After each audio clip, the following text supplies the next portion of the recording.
Hello, my name's Mike, M0MSN, and we are going to build a magnetic loop.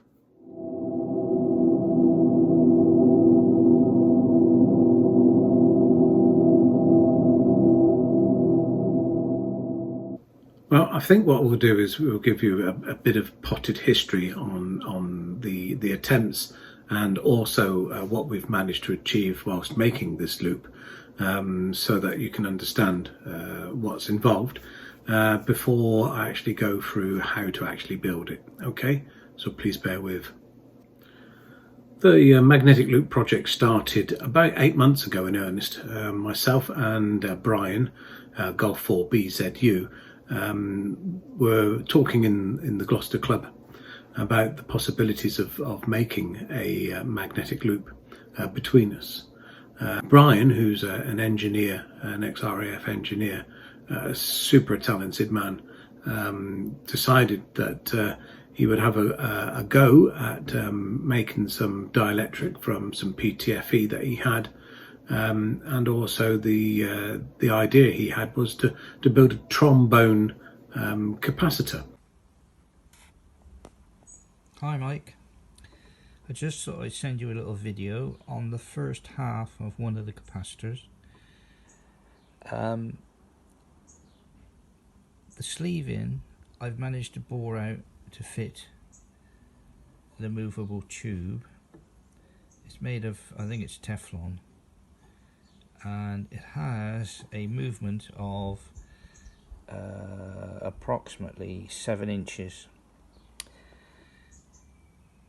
At that point there with a little marker, and the end of the Teflon is there, it runs at about 65 picofarads.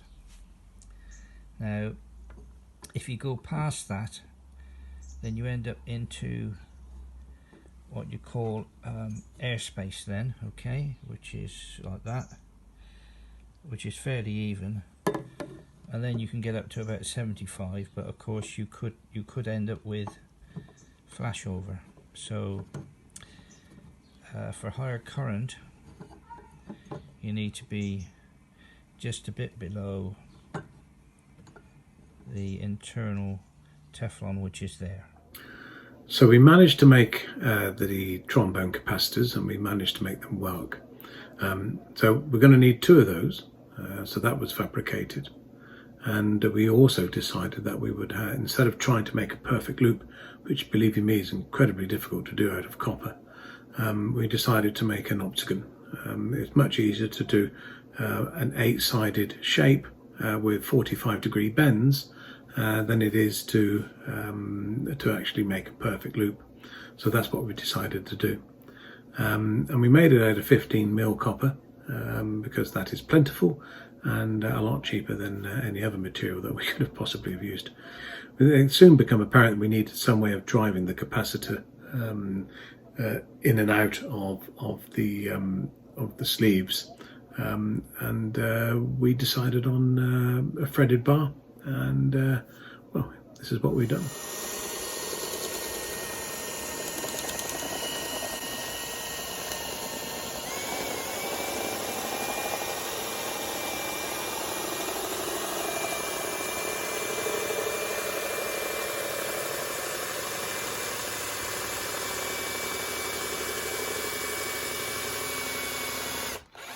So taking everything we've learned from the 15mm build, we're now going to build one from 22mm. Now I've asked the help of another friend, Dameon, who's a qualified heating engineer plumber, who's brilliant at welding and soldering and manipulating copper pipe. So I've asked him to build the octagonal loop for me, and I filmed while that was being made. The first thing Dameon did was a test bend. Performed this so that he could work out exactly how much pipe was required to make the octagonal loop, and how much of the pipe was actually used in the radius bend. We needed to bend to 45 degrees, and so this is what he done.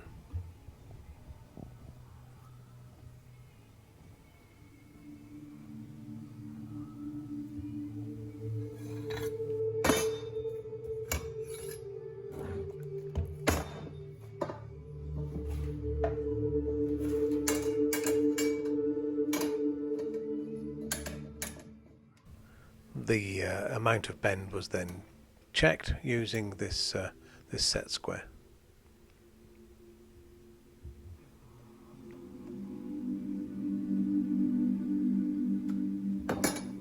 Of course.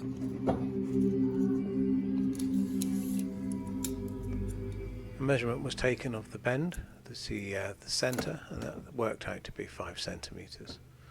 So using the measurements, we now knew that we could set the first measurement at 20 and the second measurement at 70 centimetres, giving us exactly 50 centimetres per side to the centre of the bend.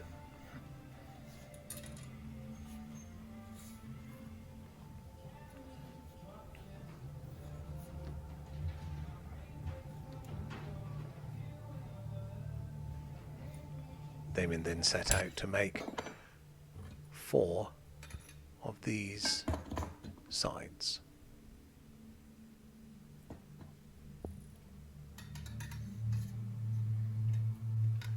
It's very important that you actually get the bends exactly in line with each other, because you don't want the loop to be out of square.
The last two now, again, first mark at 20 centimetres and the second mark at 70 centimetres. This is the point where the pipe bender starts its radial bend, and again 45 degrees.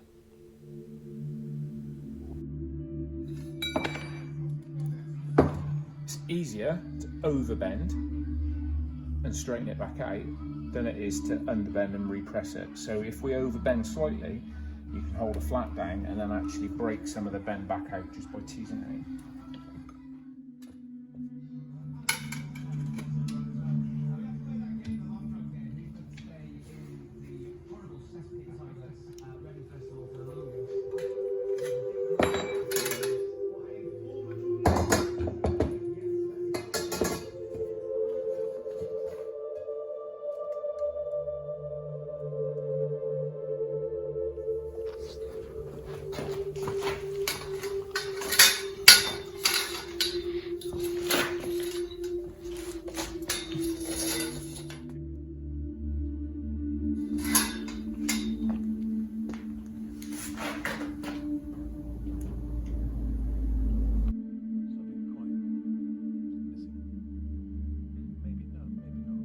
It's gapping up.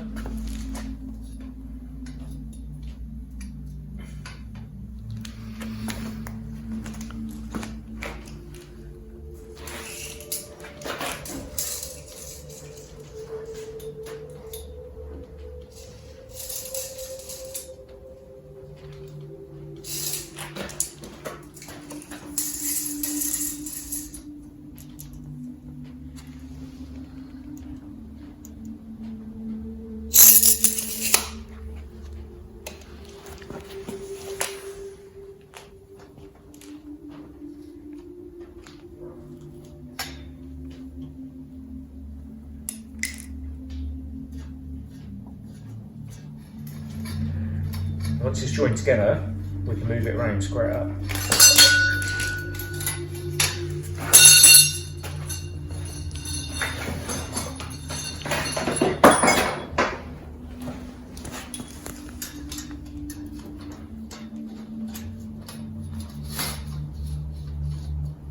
Interesting.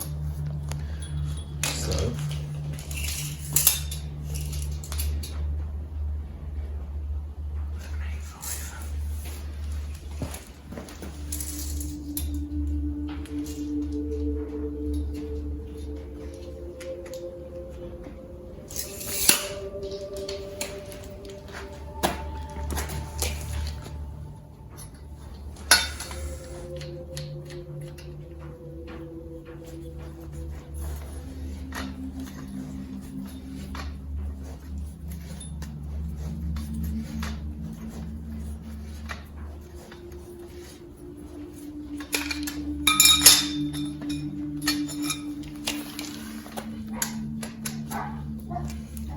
So not to be soldered, this one.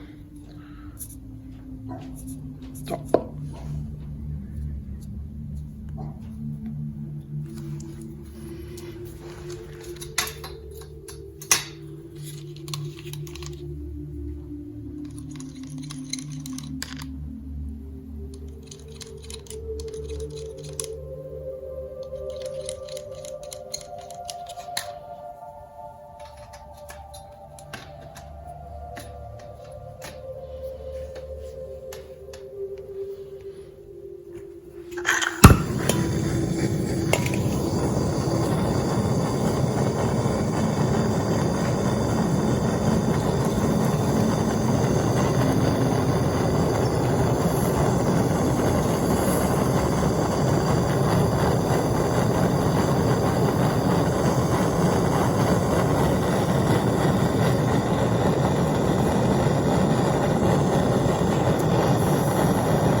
So that's the last solder joint done. Now we need to turn to the trombone capacitors. We're making these 42.5 centimeters long with a 20mm conduit insert.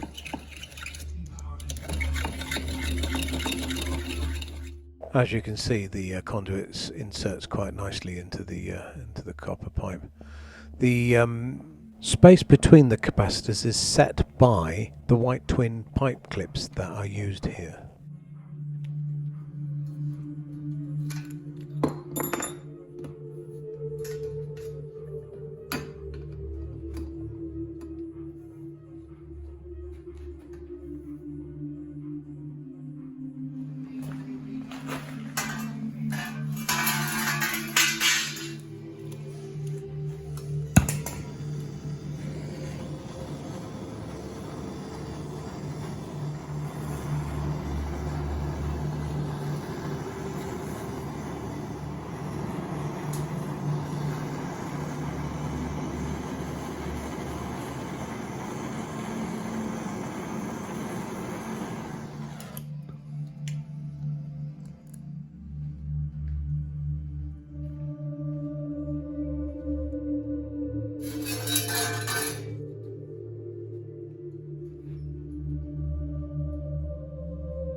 That's it. All of the 22mm copper pipework has now been completed.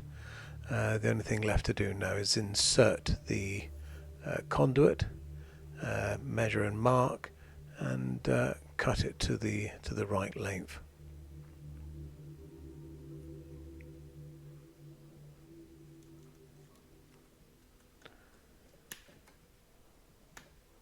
We decided to stick the inserts in using clear silicone.